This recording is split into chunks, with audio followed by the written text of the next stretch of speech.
আগামীতে যদি সত্যিকার অর্থেই আমাদের শিক্ষা কার্যক্রম যদি প্রযুক্তি নির্ভর হয়ে ওঠে, আমাদের পাঠ্যক্রমের মধ্যে আমরা যদি আধুনিক প্রযুক্তির নানা দিক যদি আমরা অঙ্গীভূত করতে পারি, আমাদের শিক্ষকদেরকে আমরা আরো প্রশিক্ষণের মাধ্যমে তাদেরকে যদি শিক্ষা দানের উপযুক্ত করতে পারি, প্রযুক্তি নির্ভর শিক্ষা দানের উপযুক্ত, তাহলে আমরা অনেক জেমস মেডিসন পাবো, আমরা ফ্যারাডে পাবো,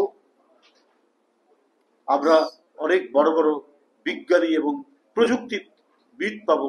হাই স্পিড একটি গাড়ি, রেসিং কার, এটা তৈরি করা যে কি পরিমাণ মেধার চর্চা করতে হয়, যেখানে স্কুল কলেজে প্রযুক্তি নির্ভর জ্ঞান চর্চার যথেষ্ট অভাব রয়েছে, সেখানে তাদের সাধ্যমতো হাতের কাছে যতটুকু পেয়েছে সেটি দিয়েই তারা তাদের যে সক্ষমতা দেখিয়েছে, এটা শুধু কথার কথা নয়, এটা অত্যন্ত বাস্তব এবং এটা অত্যন্ত সত্য কথা।